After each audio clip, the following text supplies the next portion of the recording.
आज की वीडियो में हम डिस्कस करेंगे Saudi Aramco material system specification 088 aggregate for concrete and 09 Saudi Aramco material system specification 097 ready mix concrete. ये हमारे पास Saudi Aramco material system specification है और इस स्पेसिफिकेशन में हमारे पास एग्रीगेट की जितनी भी डिटेल है यानी कंक्रीट के अंदर जो एग्रीगेट हम यूज़ करते हैं उसकी क्या डिटेल है वो आज हम डिस्कस करेंगे। अब सबसे पहले हमारे पास है Saudi Aramco material system specification 088 aggregate for concrete. Concrete के अंदर जो हम एग्रीगेट यूज़ करेंगे उसको हम देखेंगे। सबसे पहले हमारे पास रेफरेंसेस जो इसके लिए ASTM रेफरेंसेस है वो C33 है और C33M है। Standard specification for coarse aggregate है हमारे पास। अब एग्रीगेट के अंदर हमारे पास दो टाइप ऑफ एग्रीगेट यूज़ होते हैं, एक हमारे पास कोर्स एग्रीगेट होता है और एक हमारे पास फाइन एग्रीगेट यूज़ होता है। नेक्स्ट हमारे पास ASTM C33 के अंदर क्या चीज़ें मॉडिफिकेशन है। मॉडिफिकेशन का क्या मतलब है, अब इसके अंदर फर्दर जो चीज़ें डिस्कस हुई है वो हमारे पास ASTM के अंदर भी डिस्कस हुई है और Saudi Aramco material system specification 088 के अंदर भी डिस्कस हुई है। अगर आप ASTM C33 को ओपन करेंगे तो वहाँ भी आपको ये चीज़ें डिस्कशन को मिलेगी जो हम यहाँ पे Saudi Aramco material system specification 088 के अंदर डिस्कस करते हैं। अब सबसे पहले हमारे पास इसके अंदर क्या चीज़ डिस्कस हुई है, a minimum stock pile of 500 metre cube of each aggregate size shall be committed by the supplier and accepted. इसका मतलब है कि हमारे पास जिस टाइप का भी हमारे पास एग्रीगेट आ जाए उसकी सेपरेट हमारे पास स्टॉक पाइल 500 क्यूबिक मीटर से ज़्यादा नहीं होने चाहिए। यानी अगर इन केस आपके पास कोर्स एग्रीगेट आ गया, फाइन एग्रीगेट आ गया, अब फिर इसके अंदर हमारे पास डिफरेंट टाइप इसके अंदर साइज आ जाती है। जो भी आपके पास एग्रीगेट आता है वो आपने स्टॉक करना है और वही स्टॉक पाइल आपका 500 क्यूबिक मीटर से ज़्यादा नहीं होना चाहिए। नेक्स्ट हमारे पास है sample shall be taken at random at the frequency of the at least one sample 200 cubic meter of the aggregate to be shipped but not less than one sample per month। It's mean कि जब भी हमारे पास कोई sample आता है तो वो हम रैंडमली इकट्ठा करेंगे। यानी जब हम इस मटेरियल की टेस्टिंग करेंगे तो जब भी हम उस मटेरियल की सैंपल कलेक्शन करेंगे तो हम जब भी सैंपल कलेक्ट करेंगे डिफरेंट एरिया से, यानी कुछ हम एक साइड से, कुछ हम दूसरी साइड से और कुछ हम ऊपर से भी इसकी जो सैंपल है वो कलेक्ट करेंगे और हर 200 क्यूबिक मीटर से हम ये सैंपल कलेक्ट करेंगे और हर मंथ के अंदर, यानी उसकी जो हमारे पास स्टॉक पाइल जब हम बना लेते हैं तो सैंपल हमारे पास टाइम टू टाइम आता है। तो हर मंथ के अंदर जब भी हमारे पास मटेरियल आते हैं तो 1 मंथ के अंदर आपने उस मटेरियल की जो है टेस्टिंग को परफॉर्म करना होता है। नेक्स्ट हमारे पास क्या चीज़ इसके अंदर डिस्कस हुई है, aggregate shall be obtain from the same source. अब ये बहुत इंपॉर्टेंट चीज़ है, जब आप वेंडर जब आपका होता है, सप्लायर जो होता है जो आपको मटेरियल लेके आता है, तो वो सोर्स जो है एज अ क्यूसी इंस्पेक्टर आपने या क्यूसी इंजीनियर आपने काम करना है तो आपने सोर्स को लाजमी चेक करना होता है। सिर्फ एग्रीगेट का नहीं, किसी भी मटेरियल जब आपके साइट के ऊपर आते हैं तो क्यूसी इंस्पेक्टर क्यूसी इंजीनियर की ये रिस्पॉन्सिबिलिटी होती है कि वो मटेरियल साइट पे चेक करे। उसकी अगर टेस्टिंग रिक्वायर्ड है तो वो टेस्टिंग उसके पास अथॉरिटी होती है, यानी वो उसके पास अथॉरिटी होती है कि वो किसी भी टाइम टेस्टिंग को परफॉर्म कर सकता है। अगर इन केस आपको लगा कि सोर्स चेंज है तो आप टेस्टिंग इसकी परफॉर्म कर सकते हैं। अगर इन केस वो टेस्टिंग आपको लगा कि ये सोर्स चेंज आया है तो आप उस मटेरियल को रिजेक्ट कर सकते हैं, ठीक है। नेक्स्ट हमारे पास यहाँ पे manufacture stand shall be washed with water contain not more than 3500 ppm of the TDS and the 100 ppm of chloride. यानी एग्जांपल जब हम सैंड यूज़ करते हैं, ये स्पेशली जो हम कंक्रीटिंग के अंदर यूज़ करते हैं या सीमेंट प्लास्टर के अंदर जो हम सैंड यूज़ करते हैं उसकी डिस्कशन भी हुई है Saudi Aramco material system specification 088 के अंदर कि हमारे पास जो वाटर हम यूज़ करते हैं, जो सैंड हम यूज़ करते हैं, उसकी वॉशिंग हमारे पास जब होती है तो उसकी वाटर की हमारे पास जो PPM है वो 3500 PPM से ज़्यादा नहीं होनी चाहिए और इसकी TDS की वैल्यू हमारे पास 1000 PPM ऑफ क्लोराइड, यानी 1000 PPM की वैल्यू, सॉरी TDS की वैल्यू ज़्यादा नहीं होनी चाहिए, ठीक है। नेक्स्ट हमारे पास अब हम डिस्कस करते हैं 09 Saudi Aramco material system specification 097 ready mix concrete.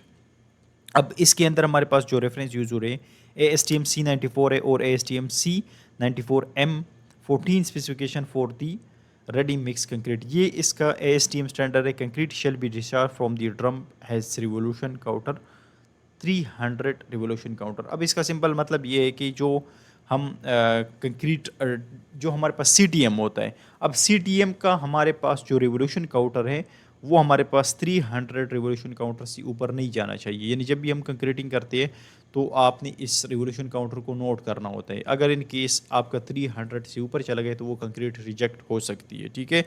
Next हमारे पास concrete deliver in the truck not having operable revolution counter shall be rejected. अगर किसी कंक्रीट ट्रक का CTM का या ट्रांजिट मिक्सर भी हम इसको कहते हैं, अगर इन केस उसका काउंटर जो है वो ख़राब है तो वो रिजेक्ट होता है, ठीक है। वो आप रिजेक्ट कर सकते हैं, एक्यूसी इंस्पेक्टर के पास रिस्पॉन्सिबिलिटी होती है। अब नेक्स्ट हमारे पास जो है acceptance criteria for mixing water. अब ये मिक्सिंग वाटर की जो बात यहाँ पे हो रही है, ये हम कंक्रीट के अंदर जो हम वाटर मिक्स करते हैं उसकी TDS वैल्यू कितनी होनी चाहिए, 500 ppm इसकी TDS गेज होता है, उससे हम ये वैल्यू मालूम करते हैं। और pH वैल्यू हम मालूम करते हैं, तो pH वैल्यू हमारे पास 6 to 8% से ज़्यादा नहीं होनी चाहिए, यानी 6 to 8% के बीच में हमारे पास होना चाहिए, ठीक है। नेक्स्ट हमारे पास इसके अंदर जो चीज़ें डिस्कस हुई है वो सीमेंट कंटेंट है और स्ट्रक्चर कंक्रीट। अब सीमेंट कंटेंट जब हम यूज़ करते हैं तो स्ट्रक्चर कंक्रीट के लिए हमारे पास 370 या मिनिमम हमारे पास 350। इट्स मीन कि सीमेंट कंटेंट जब हम स्ट्रक्चर कंक्रीट करते हैं, स्ट्रक्चर कंक्रीट हमारे पास कौन सी कंक्रीट होती है, या लाइक कॉलम हो गया, बीम हो गया, स्लैब हो गया, राफ्ट फाउंडेशन हो गया, या वो कंक्रीट जिसके अंदर स्टील यूज़ होता है, ये हमारे पास स्ट्रक्चर कंक्रीट होती है। तो इसके अंदर हमारे पास जो सीमेंट कंटेंट हम यूज़ करते हैं वो उसकी जो क्वांटिटी है वो 350 kg पर क्यूबिक मीटर से लेकर 370 kg पर क्यूबिक मीटर इसके अंदर हम सीमेंट कंटेंट यूज़ करते हैं। वाटर सीमेंट रेशो इसके लिए हमारे पास 0.4% डिफाइन हुए, और जो हमारे पास कंप्रेसिव स्ट्रेंथ है, इसकी कंप्रेसिव स्ट्रेंथ हमारे पास 4000 PSI यानी 28 MPa होना चाहिए। नेक्स्ट हमारे पास है non structural concrete. Non structural concrete हमारे पास कौन सी है, हमारी PCC लीन कंक्रीट या ब्लाइंडिंग कंक्रीट जो होती है, ये हमारे पास नॉन स्ट्रक्चरल कंक्रीट कहलाई जाती है। अब इसके अंदर हम सीमेंट कंटेंट कितने यूज़ करते हैं, 250 kg पर क्यूबिक मीटर हम इसके अंदर यूज़ करते हैं। अब इसके अंदर हमारे पास जो सीमेंट कंटेंट है वो 0.6% होना चाहिए, इससे ज़्यादा नहीं होनी चाहिए। और इसकी कंप्रेसिव स्ट्रेंथ हमारे पास जो होनी चाहिए वो 2000 PSI यानी 14 MPa से ज़्यादा नहीं होनी चाहिए। नेक्स्ट हमारे पास प्री कास्ट या प्री स्ट्रेस कंक्रीट जो डिफाइन हुई है स्टैंडर्ड के अंदर, इसके अंदर जो हम सीमेंट कंटेंट यूज़ करते हैं इसकी मिनिमम हमारे पास जो कंटेंट है वो 370 kg पर क्यूबिक मीटर हम इसके अंदर यूज़ करते हैं। वाटर सीमेंट रेशो जो हम यूज़ करते हैं या वाटर कंटेंट जो हम यूज़ करते हैं इसके अंदर वो 0.4% हम इसके अंदर यूज़ करते हैं।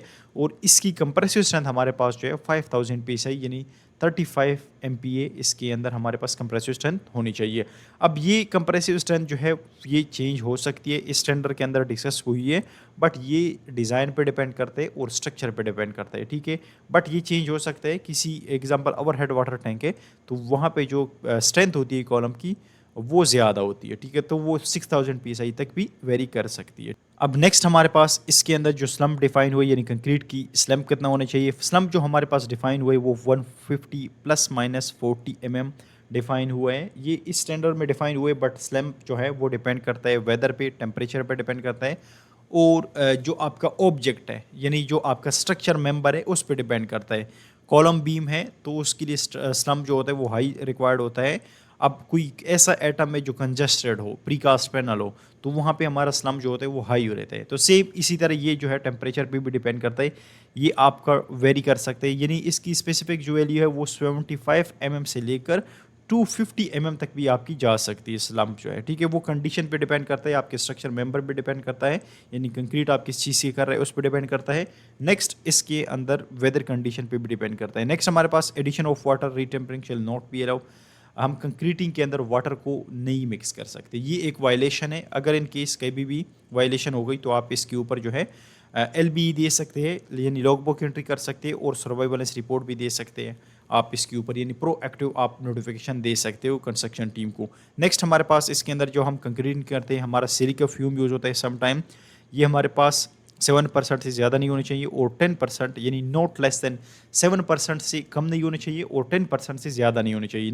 नेक्स्ट हमारे पास जो सॉल्युबल क्लोराइड आयोन है ये हमारे पास फॉर इनफोर्स कंक्रीट 0.15% होना चाहिए, और प्री स्ट्रेस या प्री कास्ट कंक्रीट के अंदर हमारे पास 0.06% होना चाहिए, ठीक है। ये हमारे पास क्लोराइड्स है, सम टाइम हम यूज़ करते हैं इसके अंदर।